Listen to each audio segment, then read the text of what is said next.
The diplomatic chamber hummed with an electric tension that could have liquefied titanium. 12 alien species sat arranged in a perfect semicircle, their collective mass representing over 10,000 years of galactic civilization.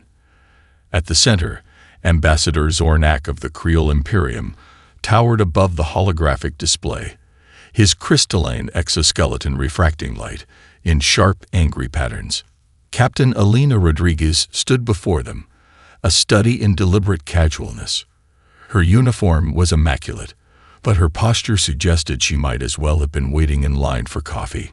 To her left, Dr. Hiroshi Yamamoto adjusted his glasses, a tablet tucked under his arm, covered in what looked like children's doodles. To her right, Commander Marcus Thompson was busy playing what appeared to be a handheld video game, his thumbs moving with surgical precision. Zornak's translator vibrated with barely contained fury. Humans of Earth, the Galactic Confederacy has reached a unanimous decision. Your continued existence represents an unacceptable risk to the stability of known space. You have exactly 72 standard cycles to completely dismantle your technological infrastructure, surrender all planetary defenses, and submit to complete cultural re-education. The chamber fell silent. Even the ambient environmental controls seemed to hold their breath. Elena Rodriguez blinked. Then she started to laugh. It wasn't a nervous laugh, not a hysterical breakdown. This was a genuine, deep-bellied explosion of pure, unadulterated amusement. Tears formed at the corners of her eyes as she doubled over, her laughter echoing off the pristine diplomatic walls. The alien shifted uncomfortably. Zornak's eye stalks twitched in a complex pattern of confusion and mounting anger. His translator struggled to interpret the human's response, cycling through multiple emotional matrices before settling on an inadequate, humor-detected interpretation. "I'm sorry," Elena managed between gasps of laughter. "Could you repeat that? I want to make sure I heard you correctly." Dr. Yamamoto leaned over and whispered something to Commander Thompson, who snorted and returned to his video game. Zornak extended his primary manipulation tendrils, a gesture that typically signified absolute cosmic authority. "We have compiled extensive evidence of your species' potential for destruction. Your technological advancement, cultural volatility, and complete disregard for established galactic protocols make you an existential threat." Elena wiped a tear from her eye. "Go on," she said, her voice dripping with barely contained mirth. The alien ambassador continued, his translator now struggling to modulate his tone.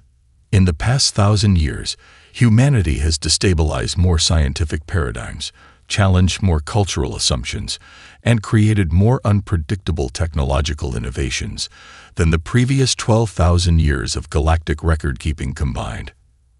And Elena raised an eyebrow.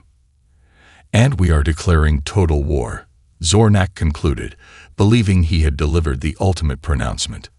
Commander Thompson paused his game. "Hey, Captain," he called out, "want me to grab some snacks? This sounds like it might take a while." Dr. Yamamoto nodded, pulling what looked like a molecular gastronomy kit from a nearby bag. "I've been working on some quantum-entangled popcorn. Might be fun to try out." The alien delegation watched in growing bewilderment as the humans treated the most serious diplomatic moment in galactic history like an impromptu movie night. Zornak's translator finally broke down, emitting a high-pitched whine before defaulting to a simple, "Does not compute." Elena Rodriguez stepped forward, her laughter subsiding into a wide, dangerous smile. "Let me get this straight," she said, her voice calm but still bubbling with suppressed amusement. "You've gathered the most advanced civilizations in the known universe to tell us that you find us problematic." The chamber waited. The universe seemed to hold its breath. "Bring it on," Elena said, and winked. Dr. Ekira Nakamura's holographic lecture hall buzzed with an energy that defied traditional academic presentation. Projected behind him were centuries of human achievements that made absolutely no sense to any other species in the known universe. "Humanity's greatest strength," he began, his voice carrying the enthusiasm of a sports commentator, "is our fundamental inability to recognize limitations. The historical archive flickered to life, showing a montage that would drive any alien logician to madness. There was the moment in 2157 when humans solved an advanced quantum entanglement problem using a combination of machine learning and improvisational jazz music. Another clip showed how they negotiated a complex interstellar trade dispute through an elaborate role-playing game that somehow satisfied every diplomatic requirement while feeling like pure entertainment. Nakamura's fingers danced across the holographic interface, pulling up increasingly bizarre moments of human innovation. Consider the Martian Atmospheric Conversion Project of 2212, he explained. Every other species proposed massive technological interventions. We solved it with a combination of genetically modified lichen, strategic comedy podcasts, and what can only be described as weaponized optimism. The archive showed scientists in hazmat suits doing stand-up comedy while simultaneously planting experimental plant species. Alien observers would later describe the process as completely incomprehensible and somehow miraculous.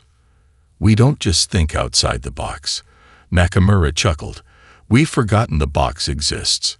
Our entire species operates on a principle of continuous, controlled chaos." He pulled up a timeline that looked more like a child's crayon drawing than a serious historical document. Technological breakthroughs were connected by seemingly random lines, with annotations that included memes, musical references, and what appeared to be inside jokes. The quantum communication revolution of 2189 was a prime example. While other species spent centuries developing precise, mathematically perfect communication systems, humans created a network that was part internet, part performance art, and part philosophical experiment. It worked so well that it completely broke every existing model of information exchange. "Adaptability isn't just a trait for us," Nakamura explained to his virtual audience. "It's our fundamental operating system. Where other species see a problem, we see an opportunity for the most elaborate joke in the universe." Historical records showed humanity's journey through the stars as a series of impossible achievements. They transformed barren moons into thriving ecosystems using techniques that combined advanced terraforming with what could only be described as elaborate performance art. They'd solved energy crises with solutions that looked more like elaborate pranks than serious scientific interventions.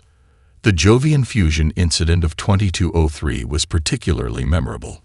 While other species were building massive, complex fusion reactors, humans created an energy generation system that looked like a cross between a theme park ride and a quantum mechanics lecture. It worked perfectly, producing more energy than any previous design while simultaneously entertaining everyone within a 5-kilometer radius. "Our diplomacy is performance," Nakamura continued. "Our science is art. Our technology is essentially an elaborate ongoing joke that happens to solve fundamental universal challenges." The historical archive showed diplomatic meetings that looked more like improvisational theater, trade negotiations that resolved complex interstellar conflicts through elaborate role-playing games, scientific conferences that were indistinguishable from comedy shows. Other species spent 1,000 years maintaining a careful, structured peace, Nakamura concluded, a dangerous glint in his eye. "We spent that same time preparing to break every single rule of engagement ever conceived." The holographic display flickered, showing a final image. A group of human scientists and diplomats, laughing together against a backdrop of impossible achievements. "We don't just challenge the universe," Dr. Nakamura whispered to himself. "We make the universe laugh along with us." Mars Research Station Epsilon looked like a cross between a cutting-edge laboratory and a circus that had been designed by a committee of caffeine-addicted mathematicians. Dr. Sophia Chen stood at the center of what could generously be called controlled chaos, her augmented reality glasses flickering with complex equations that danced like living things. "Initiate quantum interpretive dance protocol," she called out, her voice calm despite the absolute pandemonium surrounding her.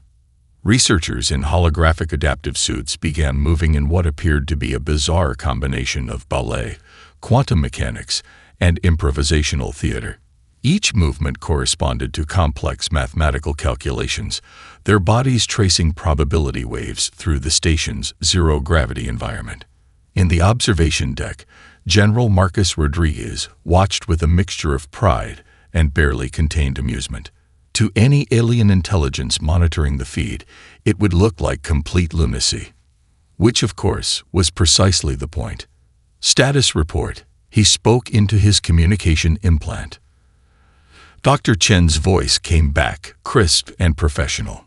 We're stress testing quantum entanglement communication protocols through interpretive movement. Current hypothesis suggests that sufficiently complex random movement patterns can create communication channels that are fundamentally unbreakable. On Jupiter's research station, an entirely different kind of preparation was underway.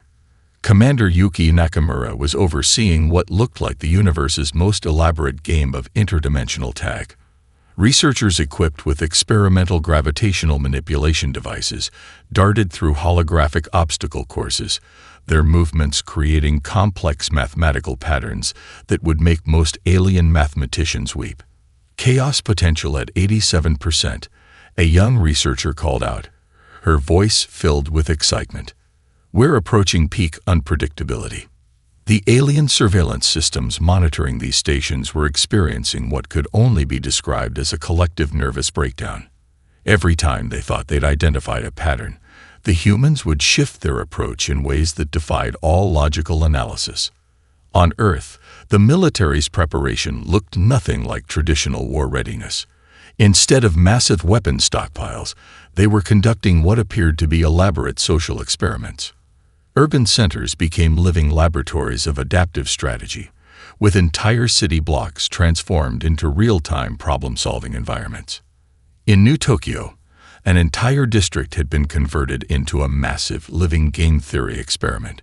Citizens moved through carefully designed urban spaces that constantly shifted and changed, testing collective problem-solving capabilities in real time. What looked like a city was actually the most sophisticated training ground in human history. We're not preparing for war, Dr. Chen explained to a captured alien intelligence officer during a brief communication burst. We're expanding the very definition of preparedness. The alien stared in confusion, its translation matrix struggling to process the concept. Quantum laboratories became performance art spaces. Military training grounds looked like elaborate role-playing scenarios. Every human installation hummed with an energy that was equal parts scientific precision and creative madness. General Rodriguez reviewed the global preparation status. To any external observer, it would look like humanity was hosting the most elaborate planet-wide improvisation festival in history. Massive computational resources were being dedicated to generating the most complex, least predictable response matrices possible. Randomness is our greatest weapon, he muttered, watching a group of researchers who appeared to be solving advanced mathematical problems through an elaborate game of interdimensional hopscotch. On the moon, an entire research facility was dedicated to what they called weaponized creativity protocols. Scientists were literally trying to turn inspiration itself into a strategic advantage. They studied everything from comedy algorithms to the mathematical patterns of jazz improvisation. Dr. Chen's voice crackled over the communication network. Preparation complete. We are now officially ready to be completely, gloriously unpredictable. General Rodriguez allowed himself a small smile. The aliens wanted a war. Humanity was about to give them a performance they would never forget. The first engagement defied every known principle of space warfare. The alien battle fleet, a marvel of technological precision, approached the human defensive line with calculated mathematical perfection. 12,000 ships moved in a synchronized ballet of destruction, each vessel calibrated to deliver maximum devastation. Lieutenant Commander Aria Rodriguez sat in the primary control center of the HMS improvisation, her fingers dancing across a control interface that looked more like a musical instrument than a weapon system. Her co-pilot, Dr. Chen Wei, was busy what appeared to be simultaneously playing a complicated strategy game and conducting quantum calculations. Initiating protocol jazz, Aria called out, her voice calm and almost playful. The human fleet response was nothing short of cosmic performance art. Ships moved with a logic that seemed more like drunk ballet than military strategy. They twisted, turned, and repositioned in patterns that would make any traditional military strategist question their sanity. The alien commander, Sub-Admiral Krellnax of the Voidhammer Imperium, watched in growing horror. His tactical displays showed human ships doing the impossible. One moment, a human frigate would be directly in the line of fire of a massive alien dreadnought. The next, it would be somewhere else entirely, having moved in a trajectory that violated every known law of spatial mechanics. But it was the U.S. Rickroll that truly broke alien comprehension. The medium-sized frigate approached the alien battle group with what could only be described as mathematical trolling. It broadcast an ancient Earth musical transmission, a song called "Never Gonna Give You Up." That somehow became a complex communication and attack vector. Alien computer systems began to lock up. Targeting mechanisms went haywire. Entire battle groups found themselves caught in what could only be described as a massive, cosmic practical joke. "What is happening?" Krellnax screamed, his tentacles writhing in confusion. Dr. Wade leaned towards the communication channel. "We call it weaponized mimetic warfare," he explained casually, as if discussing a particularly interesting chess move. The Rickroll's transmission contained nested layers of quantum-encrypted data. Each musical note carried complex computational instructions. The song itself became a weapon, a perfect blend of information warfare, psychological manipulation, and pure, unadulterated human creativity. Entire alien battle groups found themselves spinning in mathematically impossible trajectories. Navigation systems collapsed. Communication networks turned into cascading failure modes that defied all logical analysis. "I don't understand," Krellnax muttered, watching his most advanced vessels become completely neutralized by what appeared to be a joke. Lieutenant Commander Rodriguez allowed herself a small smile. "War is just problem-solving with extra steps," she said to no one in particular. The human ships moved with a fluid grace that looked more like an elaborate dance than a military engagement. They used gravitational anomalies, quantum entanglement, and what could only be described as pure, weaponized creativity to neutralize the alien threat. One alien cruiser found its entire computer system reprogrammed to play an endless loop of human comedy routines. Another discovered its weapon systems had been transformed into elaborate musical instruments. A third battle group suddenly found themselves participating in what appeared to be a massive, ship-scale game of interdimensional tag. Krellnax could only watch in mounting horror and confusion. "This isn't warfare," he whispered to himself. "This is madness." A transmission came through from the human fleet. Lieutenant Commander Rodriguez's face appeared, grinning. "Welcome to human-style conflict resolution," she said. "We find traditional warfare terribly boring." The first engagement ended not with explosions or traditional destruction, but with the alien fleet essentially being thoroughly and comprehensively trolled into complete operational shutdown. And humanity was just getting started. The technological reveals began subtly, then escalated with terrifying rapidity. Dr. Elena Rodriguez stood in the central research hub of Quantum Dynamics Laboratory, her holographic display flickering with technologies that would have been indistinguishable from magic to any known civilization. "Adaptive nanoengineering isn't just a tool," she explained to the captured alien research team. "It's a living, breathing ecosystem of problem-solving."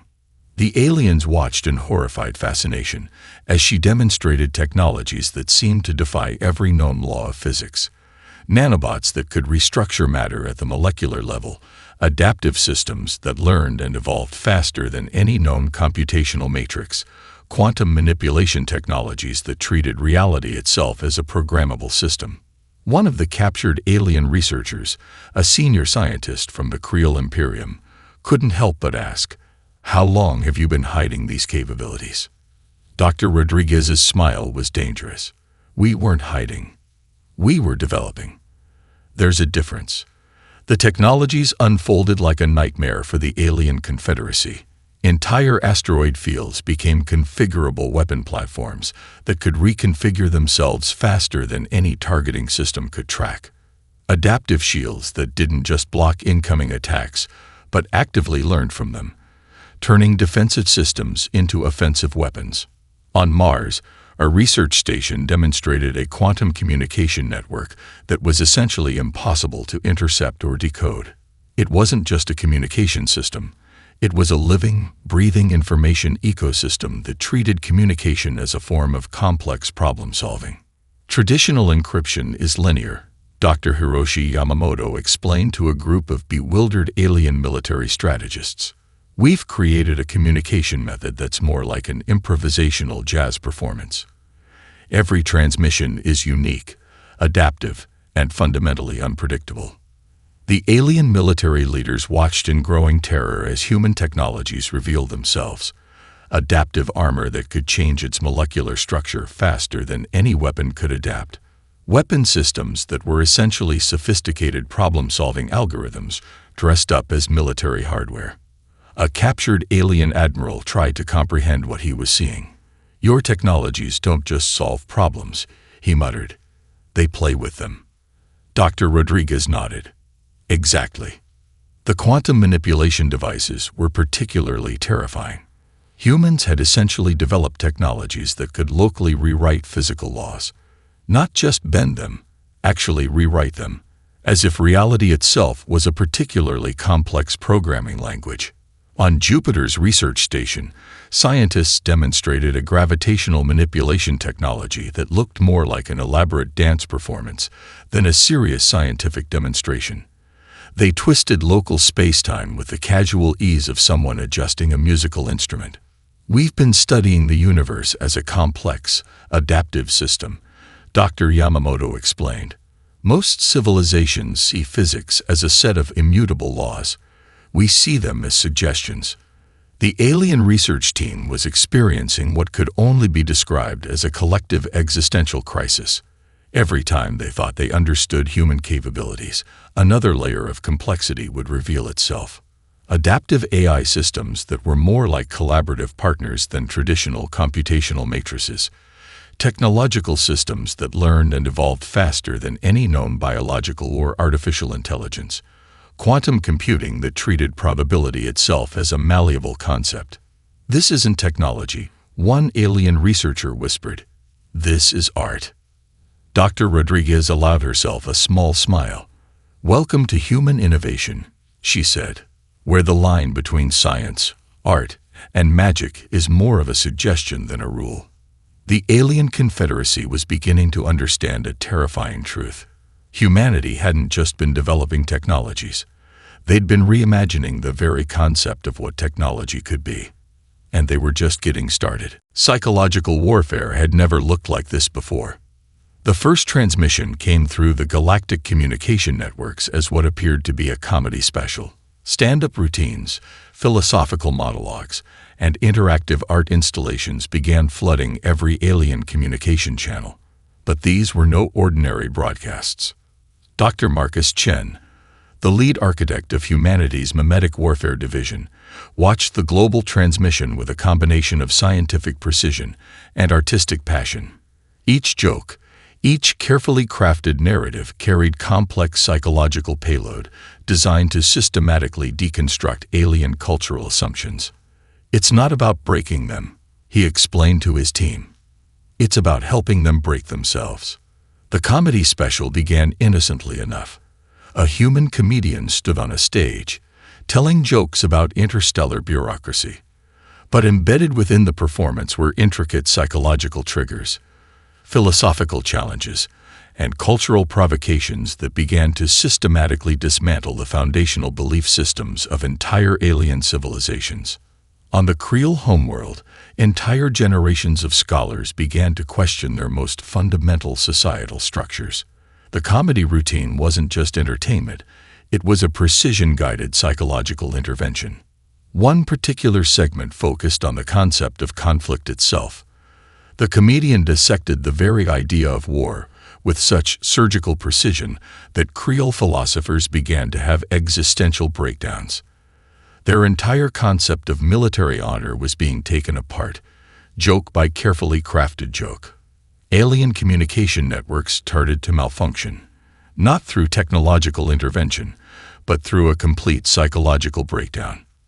Interactive art installations appeared on alien communication platforms. What looked like simple visual experiences were actually complex psychological assessment tools. Each interaction was designed to challenge core cultural assumptions, to introduce conceptual viruses that would spread through alien societies like an intellectual wildfire. "We're not fighting a war," Dr. Chen said, watching the global transmission. "We're conducting the most elaborate therapy session in galactic history." On different alien worlds, entire populations found themselves engaged in what seemed like collaborative problem-solving experiences. Educational programs, entertainment broadcasts, and seemingly random cultural exchanges were actually sophisticated psychological intervention tools. The Voidhammer Imperium was the first to fully comprehend the scale of the assault. Their top military strategists watched in horror as their warriors became philosophers, their commanders became artists, their entire civilization began to question its most fundamental assumptions. A captured alien intelligence officer tried to explain the process to his superiors. "They're not just attacking our systems," he reported. "They're reimagining our entire concept of conflict, of society, of existence itself." Philosophical thought experiments spread like intellectual wildfire. Complex game theory scenarios that looked like entertainment were actually sophisticated tools for cultural transformation. Alien societies found themselves participating in collaborative problem-solving experiences that fundamentally challenged their understanding of competition and cooperation. Dr. Chen's team had essentially turned psychological warfare into a form of cosmic performance art. Each transmission was a multi-layered experience, part entertainment, part educational program, part psychological intervention. "Traditional warfare destroys bodies," Dr. Chen explained. "We're destroying paradigms." Alien communication networks began to transform. What had been rigid, hierarchical information systems became fluid, adaptive platforms of cultural exchange. Military communication channels turned into collaborative learning experiences. Defensive systems became platforms for philosophical dialogue. The Creel Imperium's Supreme Military Council found themselves in the middle of what appeared to be an elaborate role-playing game that was systematically dismantling their entire concept of military hierarchy. "This isn't an attack," one alien philosopher noted. "This is an invitation to evolve." And humanity was just getting started. The psychological warfare continued, not with weapons or violence, but with the most powerful force in the universe: the ability to make people think differently. The resolution came not with a bang, but with a moment of profound cosmic understanding. Captain Elena Rodriguez stood before the Galactic Confederacy's Grand Council, the holographic chamber alive with the collective consciousness of 12 alien civilizations. The room hummed with a tension that could have shattered quantum entanglement. "We didn't start this war to win," she began, her voice calm and deliberate. "We started this war to help you evolve." The revelation landed like a quantum singularity. Ambassador Zornak, still recovering from the psychological deconstruction his entire civilization had undergone, leaned forward. The crystalline structures of his species' communication implants flickered with a mixture of confusion and emerging understanding. Dr. Hiroshi Yamamoto stepped forward, a holographic display dancing around him like living art. "For 1,000 years, the Galactic Confederacy has maintained a peace that was nothing more than carefully managed stagnation," he explained. "We've been a catalyst, a necessary disruption." The full scope of humanity's plan began to unfold. Every seemingly random action, every bizarre technological demonstration, every psychological intervention had been part of a meticulously designed evolutionary challenge. The human delegation had essentially turned galactic conflict into the most elaborate intervention program in cosmic history. "Traditional warfare destroys," Captain Rodriguez continued. "We chose to deconstruct, not through violence, but through understanding. We've been working to challenge the stagnant political and technological structures that had developed during the 1,000-year peace. Holographic displays began to show the intricate web of interventions. What had appeared to be random acts of technological and cultural chaos were revealed as a carefully orchestrated process of cultural and technological evolution. The alien civilizations saw their own histories recontextualized. Moments of conflict, of challenge, of seemingly random disruption were now revealed as carefully designed intervention points. Humanity had been playing a game of cosmic chess, with entire civilizations as the pieces. "We don't want submission," Dr. Yamamoto explained. "We want collaboration. We want growth." The captured alien research teams began to share their experiences. The psychological interventions, the technological demonstrations, the seemingly random acts of creativity were now understood as a comprehensive strategy of cultural acceleration. Ambassador Zornak found himself experiencing what could only be described as a species-wide therapeutic breakthrough. The rigid structures of Creole society were dissolving, replaced by a more fluid, adaptive approach to existence. "You turned war into a form of therapy," one alien council member muttered, equal parts horrified and impressed. Captain Rodriguez allowed herself a small smile. "Conflict is just another form of communication," she said. "We simply chose to communicate more effectively." The revelations continued. Humanity had not just been preparing for conflict, they had been preparing to transform the very concept of galactic civilization. Each technological breakthrough, each psychological intervention had been a carefully designed challenge to existing paradigms. The Galactic Confederacy was being reborn. "We don't want to lead," Elena Rodriguez concluded. "We want to collaborate. We want to challenge. We want to grow." The alien civilizations saw their 1,000-year peace for what it truly was, a carefully managed form of stagnation. Humanity had been the virus that would transform this stagnation into evolution. As the presentation concluded, the holographic chamber transformed. What had been a formal council meeting became a collaborative workspace, a platform for shared understanding. Zornak looked at Elena Rodriguez and, for the first time, saw not an enemy, but a partner in cosmic evolution. "Welcome to the next stage of galactic civilization," she said, her smile both a challenge and an invitation. And humanity was just getting started. The transformation of the Galactic Confederacy wasn't a moment, but a process, a cosmic renaissance that would be studied for generations to come. Aboard the orbital conference station Unity Prime, representatives from 12 alien civilizations sat alongside human delegates. What had begun as a declaration of war had become the most profound collaborative effort in galactic history. Dr. Akira Nakamura stood at the central holographic display, his presentation a living, breathing entity of information and possibility. Around him, the very concept of governance was being reimagined. "Stagnation is the real enemy of progress," he explained, his voice carrying the enthusiasm of a revolutionary and the precision of a scientist. "We're not here to replace your systems. We're here to challenge them, to help them evolve." The alien civilizations were undergoing a collective transformation. The Creole Imperium, once the most rigid of military cultures, was redesigning its entire social structure. Their warriors were becoming philosophers, their command structures transforming into collaborative learning networks. Captain Elena Rodriguez watched with a mixture of pride and anticipation. Their intervention had been a delicate dance of destruction and creation, of challenging and supporting. "We don't want to lead," she had explained earlier. "We want to create an environment where leadership becomes unnecessary." The technological exchanges were unlike anything in galactic history. Instead of traditional technology transfers, it was a process of mutual discovery. Alien civilizations brought their most complex systems, and humans approached them with a combination of scientific rigor and creative chaos.